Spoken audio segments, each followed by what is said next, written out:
अस्सलाम वालेकुम स्टूडेंट्स आज हम स्टार्ट करने जा रहे हैं unit 8 geometry of straight lines. इसमें स्टूडेंट्स हमारा पहला टॉपिक है ग्रेडियंट। ग्रेडियंट क्या होता है? ग्रेडियंट की देखिए डेफिनेशन है, the measure of steepness of hill is called gradient. Gradient का दूसरा नाम स्लोप भी है।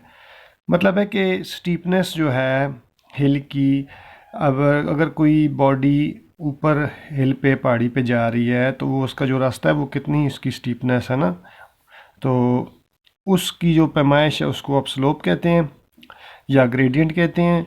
और ग्रेडियंट हमारे पास होता है राइज ओवर रन के इक्वल। ठीक है, अगर ये मिसाल सामने दी गई है, राइज़ यानी आप कितनी हाइट पे जा रहे हैं, वो राइज़ है आपका, राइज़ की जगह लगा दें। और रन यानी हॉरिजॉन्टली आप कितना मूव कर रहे हैं, तो वो रन आपका हो गया। तो ये एक एग्जांपल दी गई है और ये हमारे पास tan थीटा के इक्वल होता है। तो आपने जो याद रखना है ना, स्लोप या ग्रेडियंट फाइंड करने का एक फार्मूला है, वो है m इक्वल tan थीटा। जब आपको इंक्लिनेशन, एंगल ऑफ इंक्लिनेशन दिया हो ना, तो आप ये वाला फार्मूला यूज़ कर सकते हैं।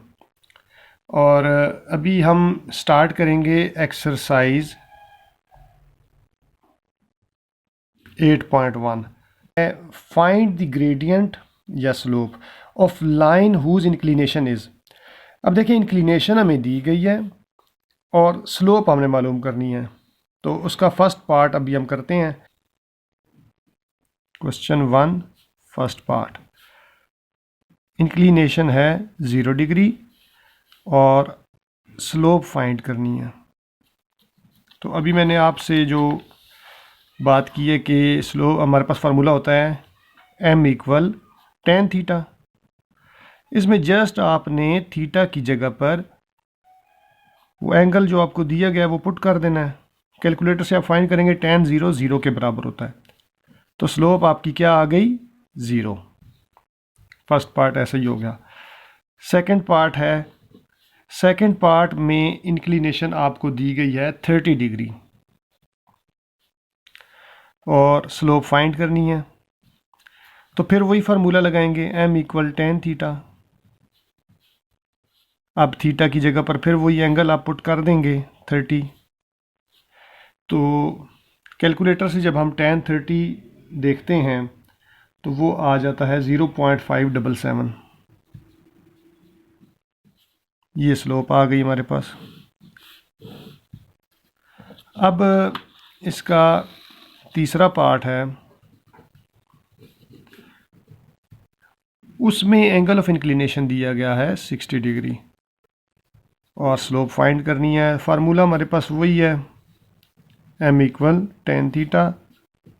थीटा की जगह पर हम लगा देंगे जो हमें दिया गया है इस क्वेश्चन में 60 डिग्री, और tan 60 होता है 1.732।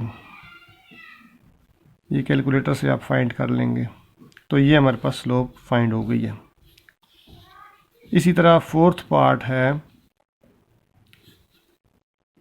Theta equal 90 degree. Slope find करनी है, m इक्वल tan थीटा हम जानते हैं, थीटा की जगह एंगल जो दिया गया है वो लगा देंगे। अच्छा, थीटा 90 का मतलब क्या है कि ये लाइन बिल्कुल वर्टिकल है, एक्स एक्सिस पर 90 का एंगल बना रही है, तो इसकी स्लोप डिफाइंड नहीं होती। ठीक है, हॉरिजॉन्टल जो लाइन होती है ना बिल्कुल एक्स एक्सिस के पैरेलल, उसकी स्लोप होती है 0। जैसे हमारा ये फर्स्ट पार्ट था, थीटा 0 डिग्री था, तो ये बिल्कुल एक्स एक्सिस के पैरेलल थी ये लाइन। ठीक है, तो इसकी स्लोप देखें 0 आ गई। इसी तरह अगर कोई लाइन है वर्टिकल बिल्कुल 90 के एंगल पे है ना एक्स एक्सिस के ऊपर, तो उसकी स्लोप अनडिफाइंड होती है। और इसके अलावा tan 90 जो है ना वो अनडिफाइंड होता है, इन्फिनिटी आ गया, इसको हम डिफाइन नहीं कर सकते, तो आप लिख देंगे अनडिफाइंड। स्लोप क्या है? अनडिफाइंड। अच्छा, अब इसका फिफ्थ पार्ट है, उसमें एंगल हमें दिया है 120 डिग्री।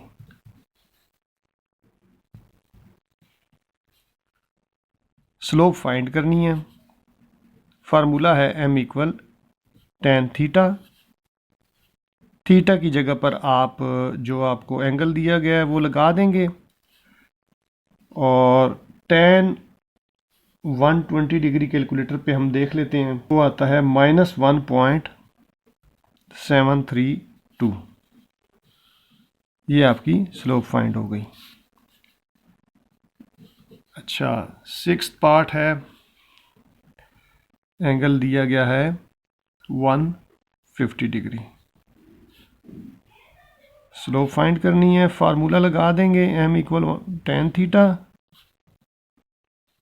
थीटा की जगह पर 150 डिग्री आ गया,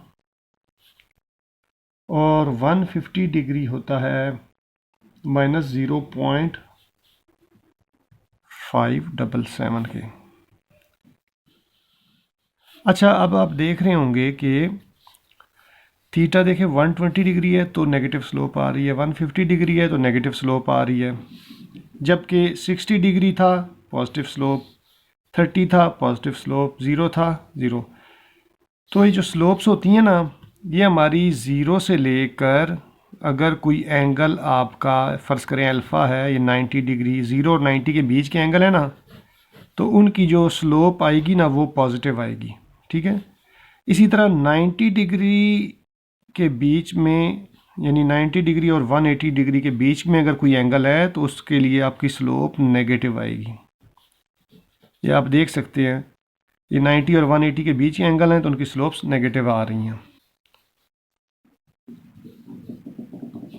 सेवन्थ पार्ट है, थीटा है 170 डिग्री। स्लोप फाइंड करनी है, फार्मूला उसी तरह लगाएंगे, m equal tan theta. Theta की जगह पर एंगल पुट हो जाएगा, तो कैलकुलेटर से फाइंड कर लेंगे। tan 170 डिग्री जो होता है वो हमारे पास इक्वल होता है -0.176 के।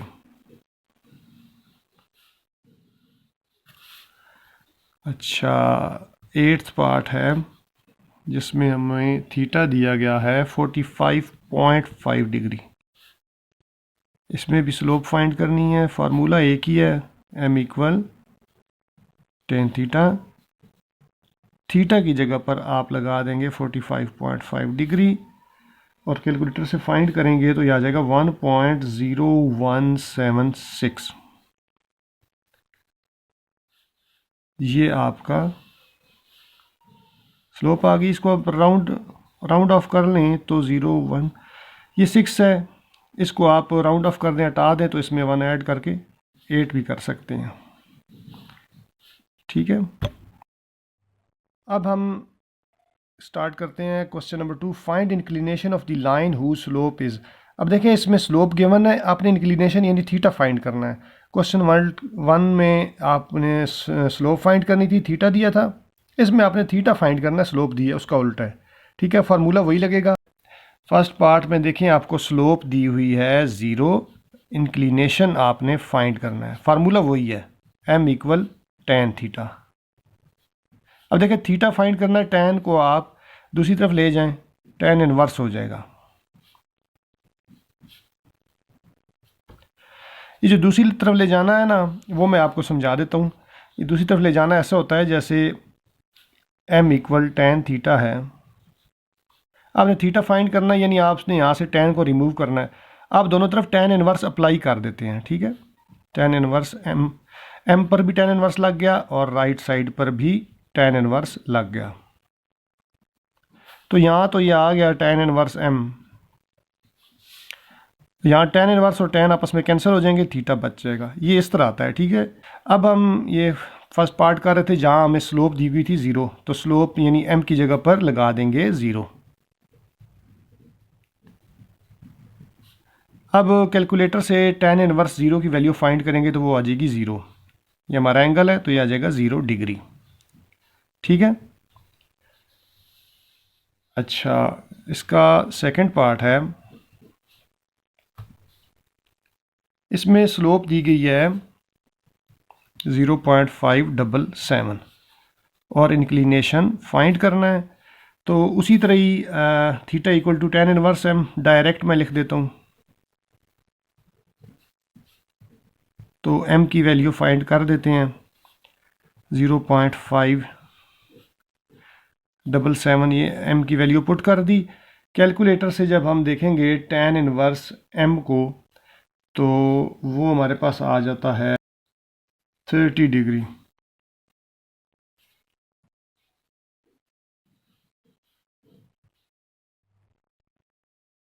अच्छा, तो हमारे पास अब थर्ड पार्ट है इसका, जिसमें हमें स्लोप दी गई है -1.732 और एंगल ऑफ इंक्लिनेशन फाइंड करना है।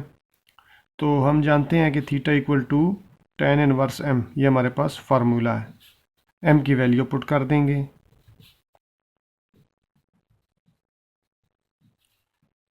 जो कि हमारे पास आ जाएगी -60 डिग्री के बराबर। अच्छा, एंगल हमारे पास -60 डिग्री नेगेटिव एंगल आ गया। तो अब देखें, एंगल जो होता है ना वो हम एंटी क्लॉकवाइज जो है ना मेजर करते हैं, ठीक है। नेगेटिव आ गया है, इसका मतलब है ये क्लॉकवाइज एंगल आ गया है, तो इसको हमने एंटी क्लॉकवाइज बनाना है। या जैसे -60 आ गया तो ये हमारा फोर्थ क्वाड्रेंट में आ गया यहाँ पर, यूँ। अब देखिए क्लॉकवाइज है, इसको एंटी क्लॉकवाइज करना है।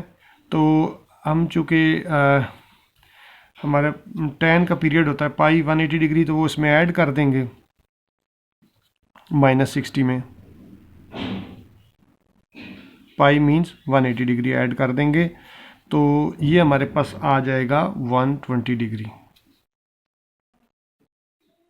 आपने बस ये बात याद रखनी है, एंगल में नेगेटिव आ गया, उसमें आपने 180 डिग्री ऐड कर देना है। अच्छा, फोर्थ पार्ट है हमारे पास, उसमें स्लोप हमें दी गई है -0.364 और एंगल ऑफ इंक्लिनेशन फाइंड करना है। एंगल फिर again theta equal to tan inverse m की वैल्यू हम इसमें पुट कर देंगे -0.364, जो कि आ जाएगी हमारे पास, कैलकुलेटर से हम फाइंड करेंगे तो -20 डिग्री। अगेन एंगल नेगेटिव आ गया, उसी तरह इसमें आप 180 डिग्री ऐड कर देंगे।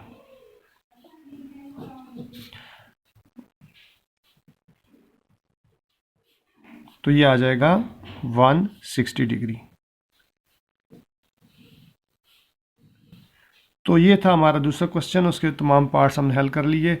अब नेक्स्ट क्वेश्चन इंशाल्लाह नेक्स्ट वीडियो में करेंगे, और मेरी आपसे गुजारिश है कि प्लीज़ मेरे चैनल को सब्सक्राइब करेंगे। इसमें national book foundation 9th class की तमाम चैप्टर्स इंशाल्लाह मैं कवर करूँगा, तो चैनल को सब्सक्राइब करें और बेल आइकन को लाजमी प्रेस करें ताकि हर वीडियो आपको टाइम पर पहुँचे।